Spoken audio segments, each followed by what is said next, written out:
Food.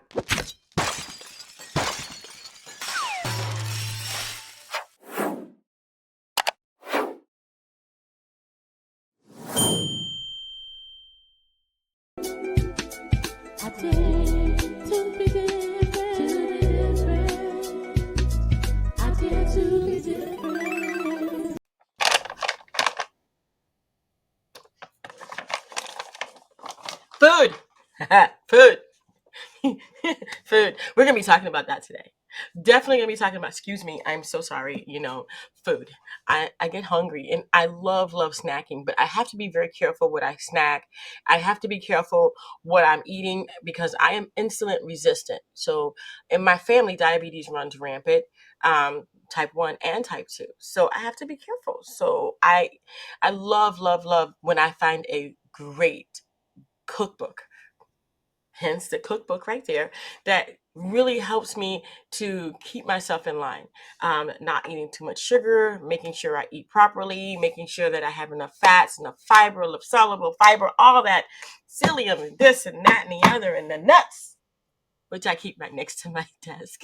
I want to welcome my guest to the show. It's Myrdal. Welcome to the show. Now I want to make sure that I say your name right. It's Myrdal Miller. So yes, Amy, right? Myrdal Miller, and the Myrdal is Icelandic. Oh, cool. Icelandic. Oh, so you from Iceland. Yeah, Icelandic is Norwegian and German, a little bit of everything. A little bit of everything. Oh my gosh, that is so cool. I don't really hear a lot of people from over there that much anymore. That's like, classic. Yeah, I grew up on a farm in Northeast North Dakota in the community that has the oldest Icelandic Lutheran church in North America. My dad grew up speaking Icelandic until he went to school. He spoke Icelandic around the house with his buddies when I was a little kid, so I picked up a few phrases. I even took Icelandic language lessons when I was a little girl. That is so cool. Yeah. That is so cool. I love that. When you can pick up a natural language. I wish I knew what my language was. Oh, well, a little exploration, maybe you'll uncover it. I'm probably a little bit of everything though, because going up through the whole, how would I say, you can't really sugarcoat this. You're going up through the whole slave trade thing, and it's like you're a piece of everything that goes all the way up to, I'm 19% Irish. Isn't that interesting? Yeah, well, people moved around a lot back in the day, right? But still Oh my gosh. So, yeah. Yeah. So, I don't know if I can ever pick up like what is the foundational language. But also, I love that you are, in touch with who you are and where you come from, but also that you're in touch with your health. Yes. And I think that's what we need to focus on today is your health, because you are the components of your past as well, because your DNA is a part of you from your grandmother, your great grandmother, and all that. So let's go back a little bit and find out or are you the first generation or is this like something like when it comes to my family like you? No, very strong genetic ties to type 1 diabetes in my family. I am blessed with diabetes in my family because my dad was drafted for World War II when he was 19 years old. And the draft board said, this kid is too sick to serve. Like he can't do this. There's something wrong with him. And they discovered he had type 1 diabetes. And, had my dad gone off to World War II, I might not be here today sharing my story, right? I was diagnosed with type 1 when I was 7. Thus far, I'm the only one in my generation to have that diagnosis. But in my dad's generation, one kid from each of 8 families had type 1 diabetes. My dad had one cousin who lived well with it for 72 years. She lived into her early 90s. My dad unfortunately passed of a sudden heart attack when I was 29 years old. And cardiovascular disease is prevalent in both sides of my family. So as someone with type 1 diabetes, writing, cooking a la heart was a passion project. It's important to me personally and professionally. Yeah, okay. So a lot of people don't realize that you have to cook for yourself when you have type 1 diabetes, more so than you can eat out. You just can't go, I think I'm just going to go out and eat today and every single day. It doesn't work like that. Yeah. So is that why you wrote the cookbook to begin with? Because you had certain things that you wanted to maybe share with others? I think one of the greatest gifts my mom gave me was bringing me into the kitchen right after my diagnosis and teaching me what she knew about cooking, Mm-hmm. taking me out to the garden, talking about ingredient selections, talking about how do you develop great flavor while also creating foods and meals that are balanced, healthful, delicious, craveable. I think, writing this cookbook, I actually didn't go after this opportunity. My co author, Linda Hachfeld, came to me and said, I want you to work with me on this. So, Linda is like my sister from another mister. She's a delightful woman, a little bit older than I am, who Mm-hmm. is so kind and so wise. And both Linda and I are dealing with these chronic diseases that take daily attention, like Yes. daily motivation to find your way to that next healthful meal, healthful bite, activity, stress reduction, good sleep. I mean, there's everything, right? When you're dealing with a chronic disease like this. I love how you're smiling because you're feeling what I'm feeling, you're doing what I'm. Oh yeah. Yeah. Oh yeah, I am. I mean, you have to be careful because my grandmother and my great grandmother were both type 1, and it does skip a generation sometimes. And I am not diabetic. However, I feel like I could be bordering it at certain times after I've eaten certain things. I feel sick. Like Mm. I don't feel like "Ugh," I feel like and I don't. I steer away from unnatural sugars. I take berberine to keep my sugars level because my sugars they can't peak. I don't like feeling that. Even if it's at 130, I feel it, and that's not high at all. But when it goes from like 70 to 130, like right away, you feel the change in your body if you're very sensitive like me. And I do feel you. Like I cook 90% of all of my meals. 90% I cook right That's here at this amazing. house. That's awesome. Yeah, and so I'm using like maybe a little bit of honey, That, um, and very little molasses. Love molasses. I'll use that to darken, like to make my own barbecue sauce. yeah. Like with a salsa dip, some molasses and some apple cider vinegar and some spices, and there you go. Then you have Wow. your own barbecue sauce. You don't need to go out and buy it because it's so latent with sugars and glycerides and MSGs and all kinds of different things that can spike your blood sugar within 20 minutes. Then the next thing you know, you're feeling like, "Bleh," you know? So I'm And glad you're bringing up honey as a sweetener. The farm that yeah. I grew up on, we kept bees. We Mhm. always got honey from the beekeeper. We also had rhubarb growing like Oh, crazy. oh, I And have to. we have a Rhubarb. we have a Oh, family recipe for rhubarb barbecue sauce that is sweetened mm, with honey. It's oh, cooking all the heart. I shared it with the world finally. It's been our family's best kept secret for generations. I love rhubarb. Oh, I mean, I have to ask you. I know we're getting off the beaten path here, but what what climate does rhubarb grow in? Rhubarb likes it colder. Where I grew up in North Ah, Dakota, right up on the Canadian border. I live here in the Sacramento Valley. You can't get rhubarb down here in the valley, but if you start climbing up to the Sierras, there's some farmers who grow it up there and bring it down to our farmers markets. But I love rhubarb. And my sister is in North Dakota right now, making me crazy, sending me pictures of what she's making with rhubarb from the farm. well, somebody's gonna have to adopt me because I live in Florida. Oh my gosh, come up to North Dakota sometime. We'll cook together. We'll have a I fun need, I need a new family that does. I need another family that grows rhubarb because I absolutely love rhubarb. I think it's delicious. I mean, I don't really have a lot of recipes with it, but oh my gosh, it's so good. So Yeah. yeah, but I mean, being careful. Honeybees. My husband and his friend are partners, and they have honeybees. So Oh, I have honey from the farm all the time right here. I have new honey that we just got from the bees the other day. I get beeswax. I got all that to make my own chapstick. I mean, but it's like, how important it is to get that. Now, most people don't understand about your cookbook is important because have you and let me ask you, I'm trying to beat around it. I'm trying to get it so that and I'm trying to say something so that people can understand it, but I don't know if I can do that is why I'm kind of going around the bush here. But the glycemic index, to me, that is like big. Like if you have a monster drink, that's like 200. That's like off the chart. You shouldn't even be drinking that. You shouldn't look at that. That's like terrible, terrible, terrible. So, did you consider that glycemic index when you were writing your cookbook? absolutely, because it's something that I pay attention to every day, as I'm figuring out what helps me feel good. I've had type 2 or Yeah. type 1 diabetes now for 45 years. And, as you were commenting on, you eat some things, you get a surge in your blood sugar level, you don't feel good. So there No. are certain foods, certainly sugar sweetened beverages, I completely avoid unless I need to treat a low blood sugar reaction. If my blood sugar Right. dropped below, 60 and I need to bring it up pretty quickly, I will choose typically 100% orange juice or pineapple juice. But if I'm in a pinch, I'll grab a can of 7-Up or Sprite and drink part of that to get my blood sugar up so that my brain can function again. Yeah.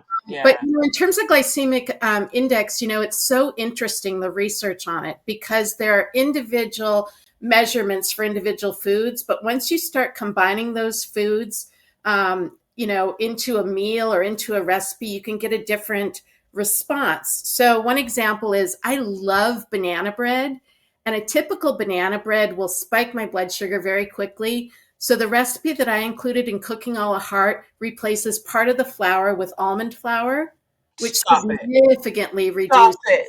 the Stop glycemic. it. Wait, I can have banana bread again. Yes, Oh, yes. you heard it. Oh goodness, I feel it. I feel it. Banana bread. I'm so sorry. Okay. Let me get out of here. Okay, but then the other part of the secret is how much of it are you going to eat? Now, if you have a slice of banana bread, you're going to be cool. When I do that for my breakfast, once in a while, I get this lovely glycemic response, a slow rise, a slow drop off. The recipe also has walnuts in it, so you get the proteins and healthy fats from the almonds, the walnuts, and you get this delicious piece of banana bread. But what will my husband do? He'll cut a second slice. He'll cut a third slice. He'll tell me how much he loves the banana bread. And I'm like, slow your roll, kid, because he's, on the border of having insulin resistance, So here we are in our 50s, and we're trying to do everything I can for me, as well as my beloved husband Yeah. and those I care about, right? It's so funny because how would you say, I don't remember how I got here to 50 years old. How the heck when did this happen? Okay. Who's responsible for this? I mean, it's like, stop it. You're kidding me. I'm 50. Somebody, anybody, help me. I'm buying your house. And then your body doesn't respond the way it used to respond. So when I used to eat the lemon cake with the frosting and all, I can't eat that anymore. And it's like, when did somebody change this whole thing? What happened? You know, Oh, oh it's God. the M word, right? Oh, Menopause. Oh my oh, gosh, the struggle is real. the struggle is super real. It's like, yeah, and I understand your husband because I want the second piece and the third piece and maybe even half of the fourth piece all in one sitting. But I Yeah. can't do that anymore. What's wrong with my body? Well, there's nothing wrong with your body. I mean, right? This is how we progress. This is how Yeah, we become women who age well and age with some grace and some forgiveness. Oh my gosh. But, right now, what I'm going through is like a good night's sleep is the most valuable thing that I can get and give myself, because that I get stressed if I don't sleep well.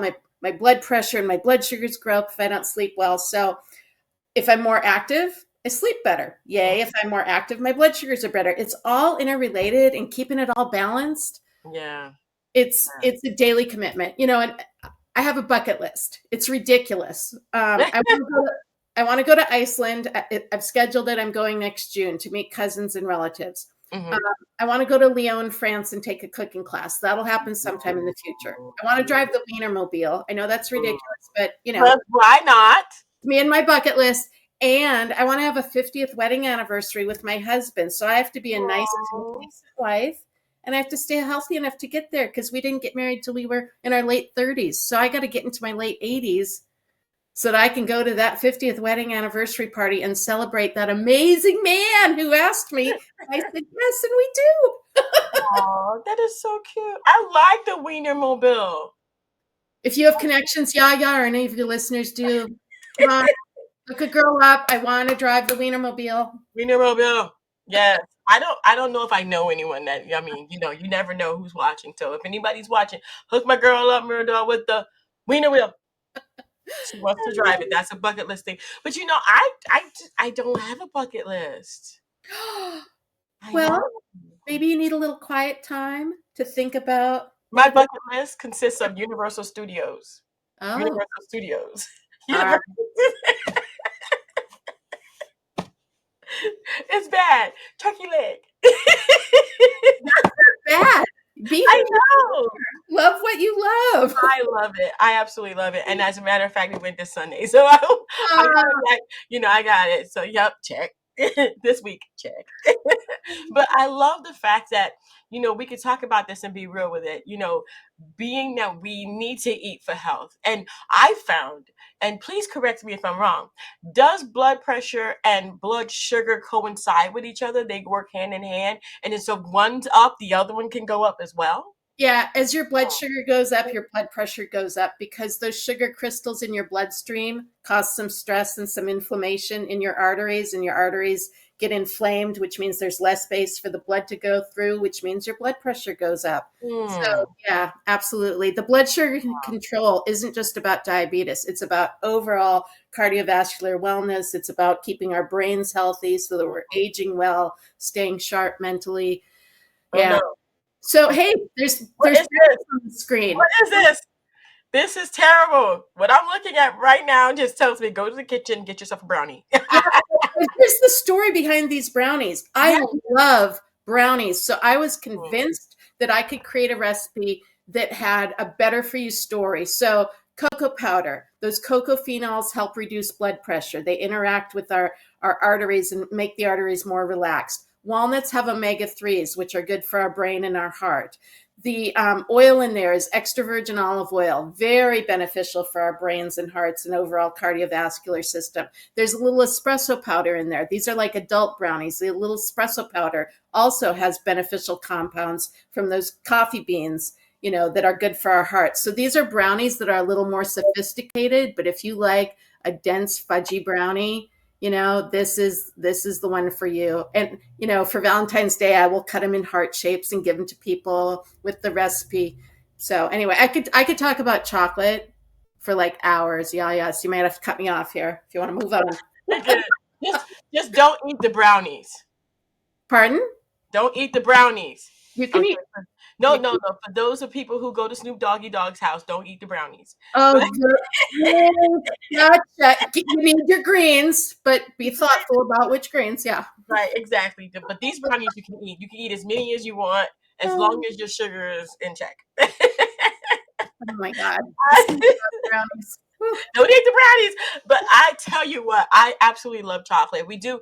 I use the cocoa, the 100%.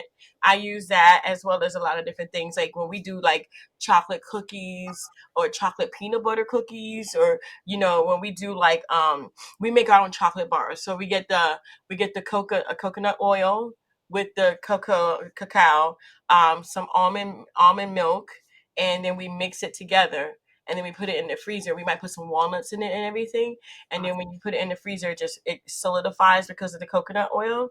And then you just eat it right. It's gonna melt, obviously. Super But creamy, it's super just rich in chocolate oh, flavor. and it doesn't have any sugar in it, which is I love the taste now. Before I didn't, but now I love the taste of just pure chocolate. Like no sugar, no honey, no nothing. Just give me the chocolate with my nuts in it.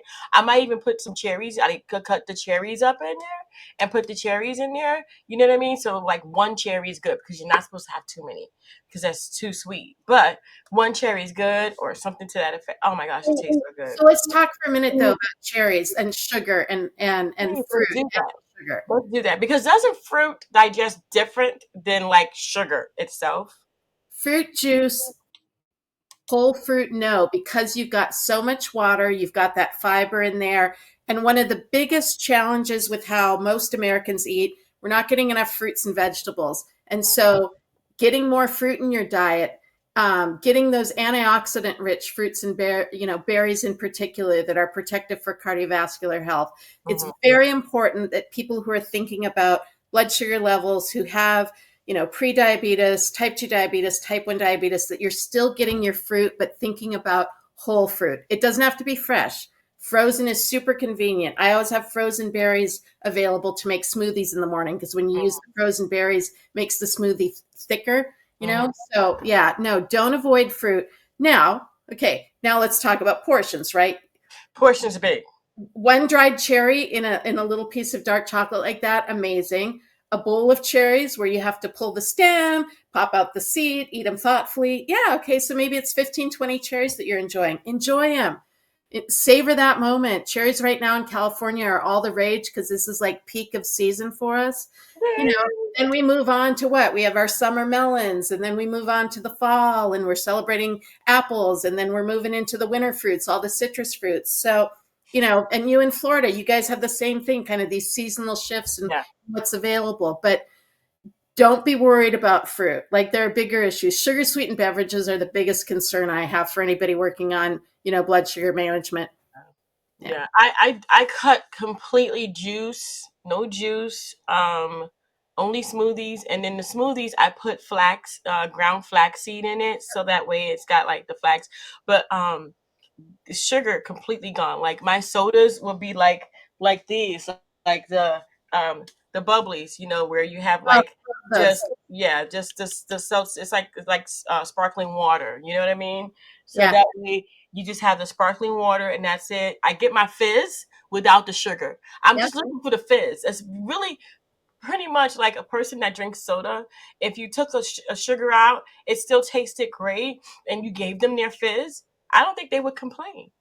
I agree. And I think all those companies that make the bubbly waters, there are so many flavors right now. I just had a coconut one on an airplane a couple weeks ago. Whoo, blew my mind. And I was like, a little bit of frozen pineapple in it. I'd be like having what are those called? I just lost the term.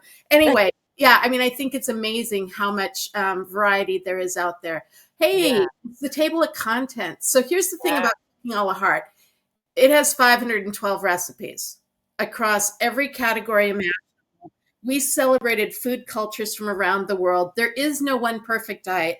There is no one perfect way of eating, but there are things in common with all of these eating patterns from around the world that predict better health outcomes. So, what is that?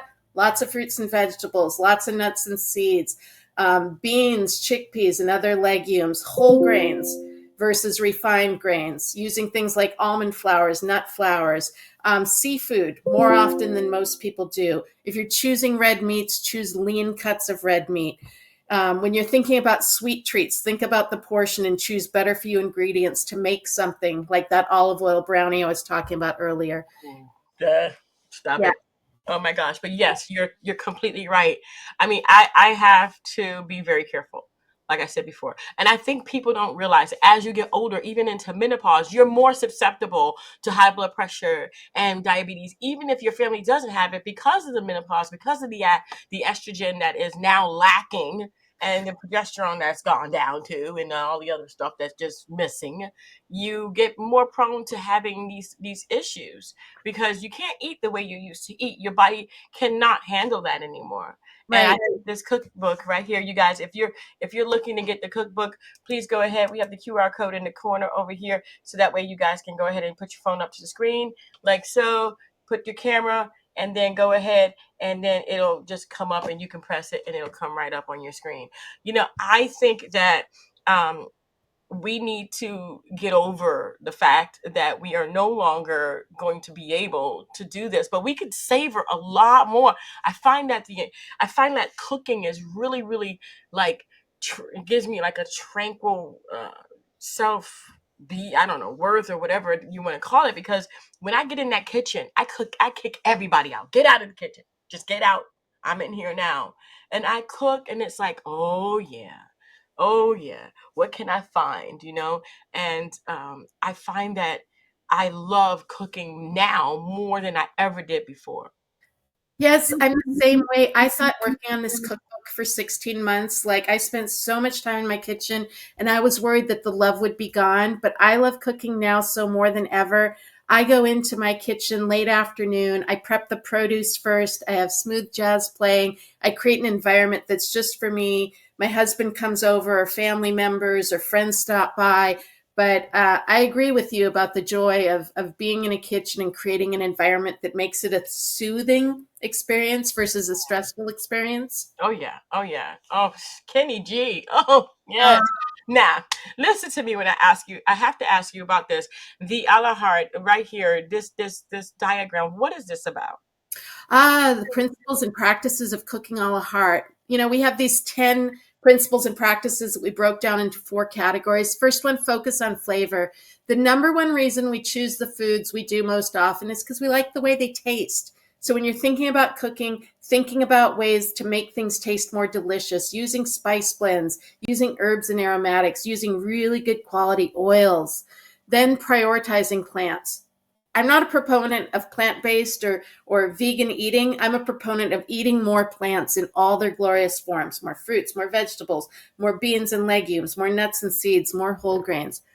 We need protein as we age. Women over age 50, we lose 2% of our muscle mass each year. So how do you maintain it?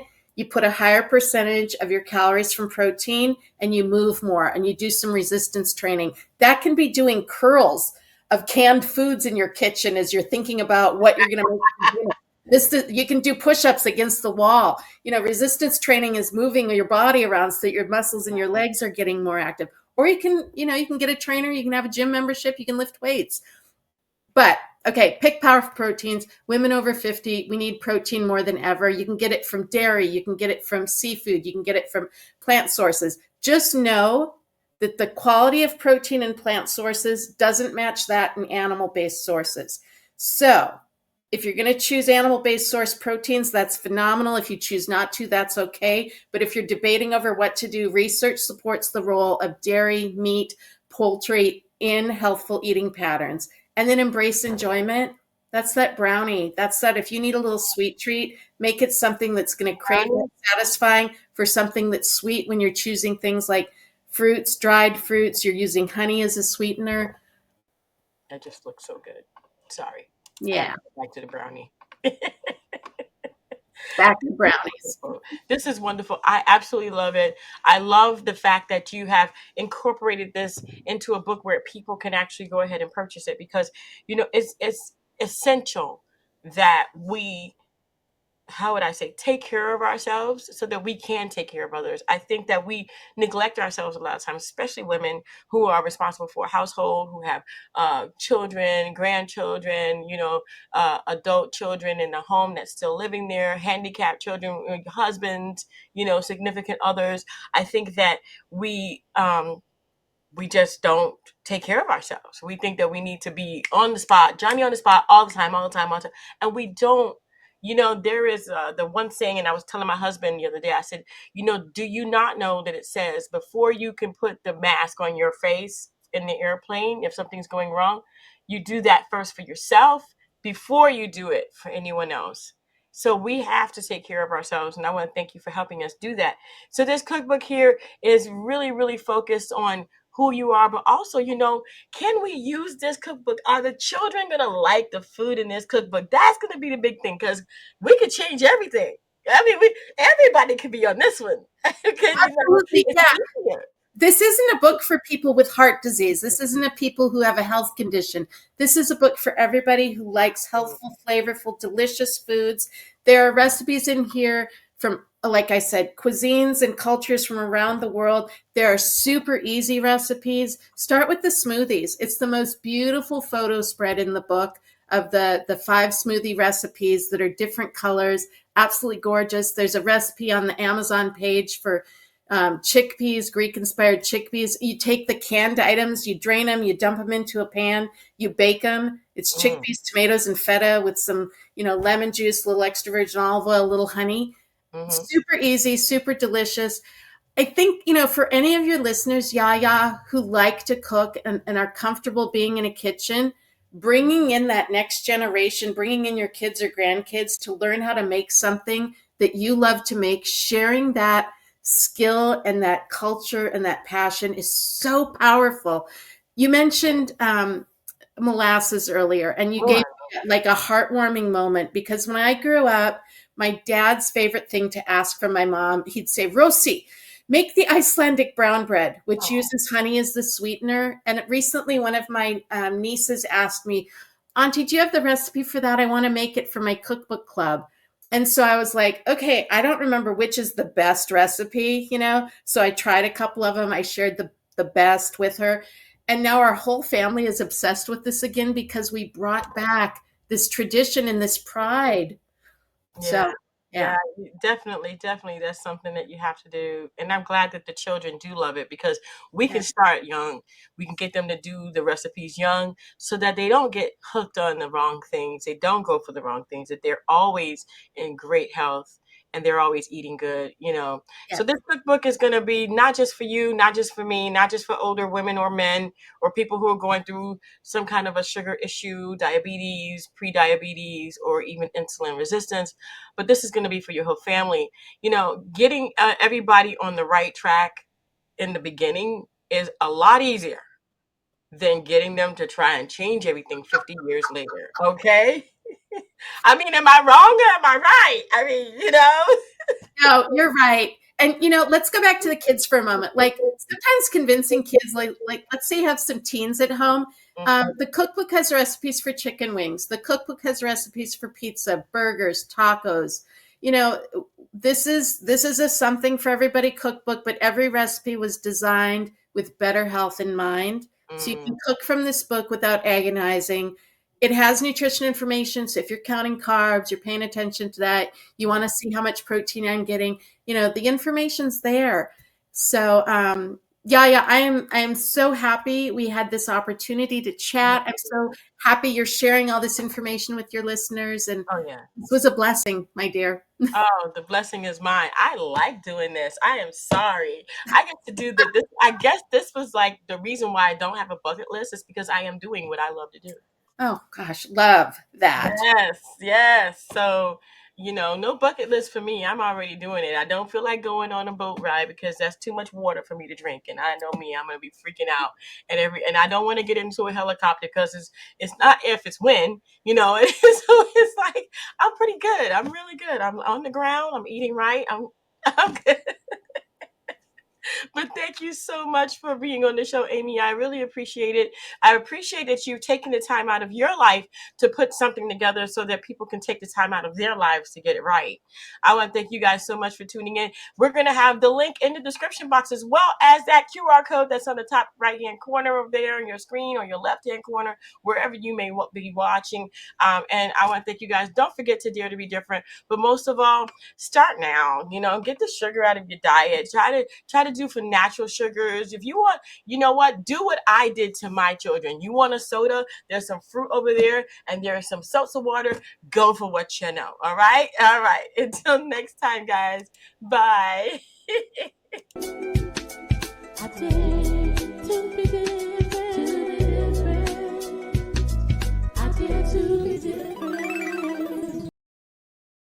Don't forget to follow us on YouTube and Instagram. Thank you for watching.